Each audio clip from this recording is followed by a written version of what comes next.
Alright, welcome back, good people.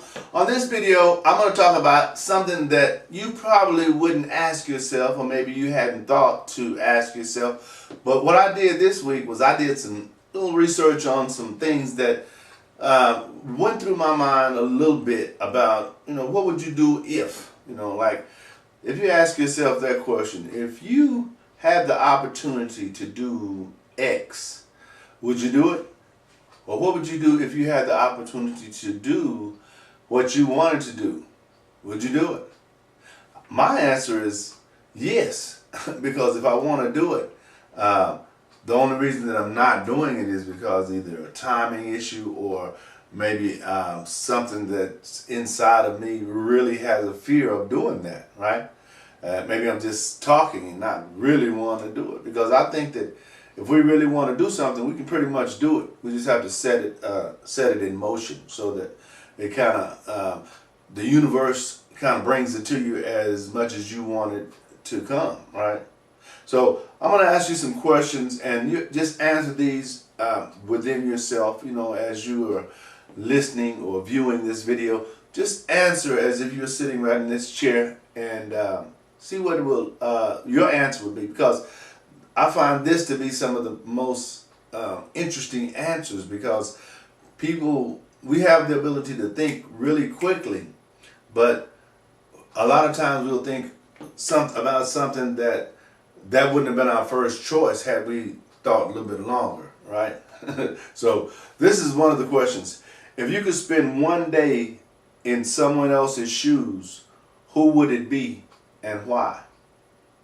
In other words, if you could be somebody else, would you want to do that? And why?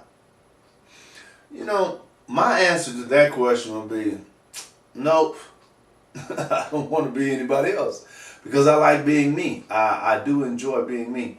And as we go through life and we're able to identify, some of the experiences that we've had and some of the experiences that people we've known have had, we have a tendency to be grateful, if you will. Be very, very thankful that we're not in that person's shoes. I can remember a while back when I was probably in my early 20s or something like that, and I used to wish and think what it would be like to be somebody else who was getting, all the attention, all the money, all the accolades, or I was thinking in my mind, what would that be like? Because one of the things that I know that drives the ego is support. When people are giving you support for something, if you're ego driven, you're wanting that, you're feeding off of that, and you have a tendency to do things for that. When it's not around, you start to go to another state. You start to feel depressed, meaningless. You start to, identify you as unworthy, or, just a variety of things that are so untrue. But because of your understanding or your lack of understanding, that's the world that you go to. That's the place that you go to when you're not getting those pats on the back or claps and whatnot, right? So always be mindful that we are a work in progress, and we should always be trying to get better. Now, the next question was, which celebrity gets on your nerves the most and why? See, I don't really know, because I don't really watch TV like that. But I know a lot of people who do. I mean, they can tell you every episode of all the shows that they watch. Not all the TV, because there's a lot of shows on TV. But there are certain shows that people watch, and I'm not against that. If that's what you do, that's what you do. But you have to be mindful that you have to balance things out. If you watch, let's say, 6 hours of television per day, you need to read something, right? What do you think? You need to, spend some time away from that occasionally, because what they're doing is they're programming. That's what TV does. It programs the mind to do certain things. A lot of times we deny that or discount that, but you have to be realistic about the market, the marketplace that people advertise products to. That's television. That's one of the mediums.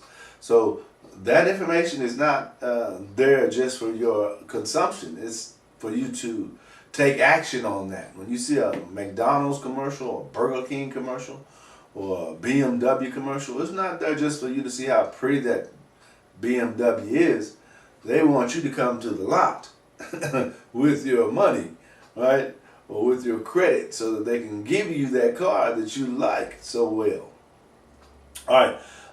Another one is, do you have any strong or unique phobias? Phobias. What's a phobia?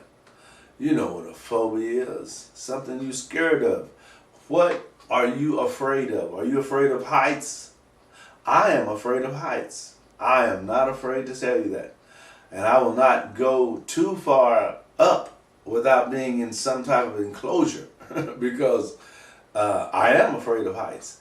Now, what else am I afraid of? Let's see. Snakes. I'm afraid of snakes. And that's not really something that I want to get over. I don't want to be around those things. And heights, I don't have a problem with as far as being in a plane or going on an elevator.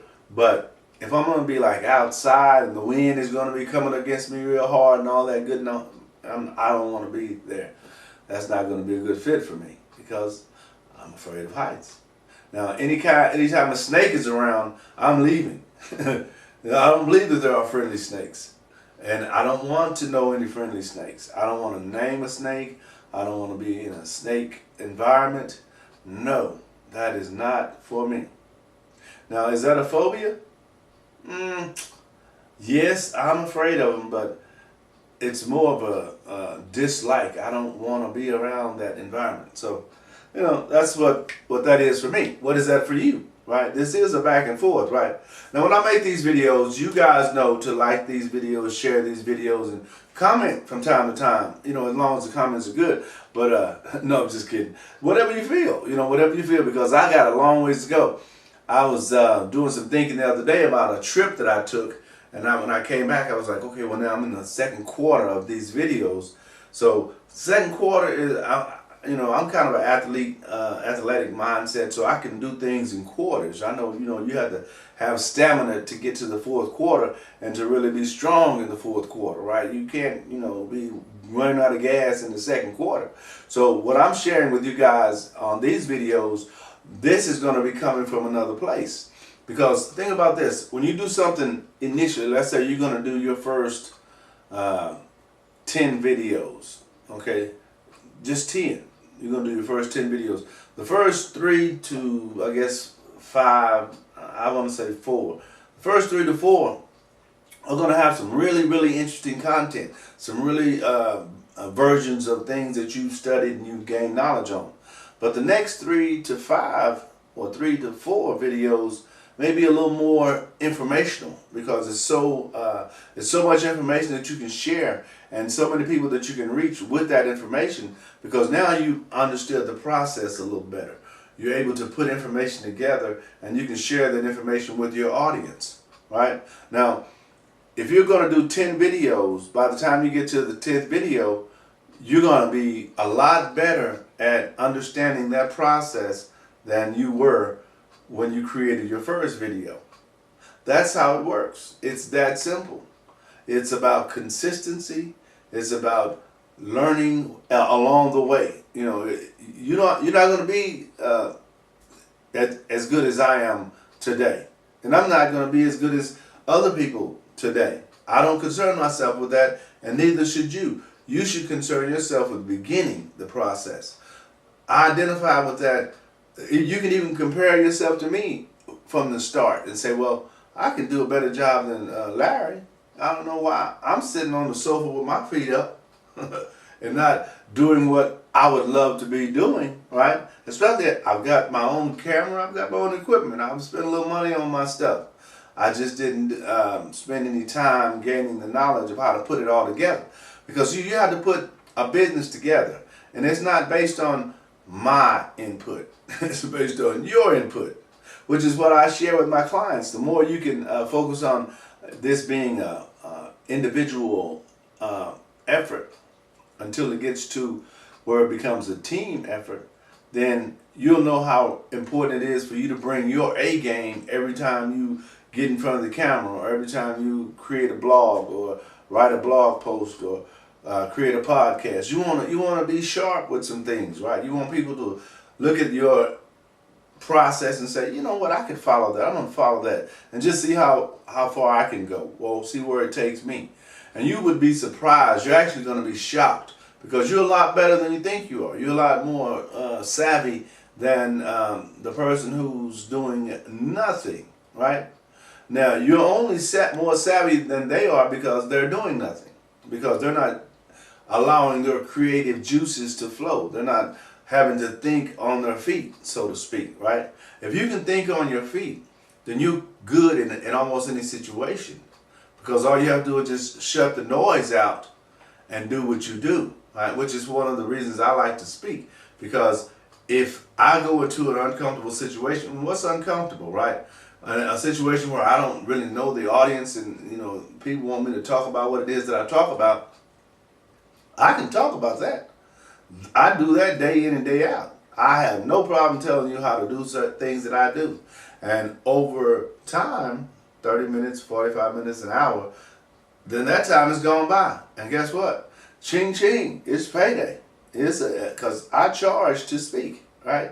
And you will too. You'll charge for people to have you come and speak to the audience.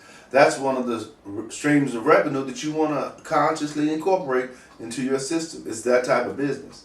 Now, why would you have all that knowledge and I'm willing to pay you $3,000, $5,000 to come and share that with our people, and you wouldn't do that? I'm even willing to fly you to where we are, right? All expenses paid. That's this world. This world is that simple. And you don't have to be anybody other than who you are to reap those benefits. And I recommend you do. My name is Larry James. My company is speakwithlarry.com, and I'll see you on the next video.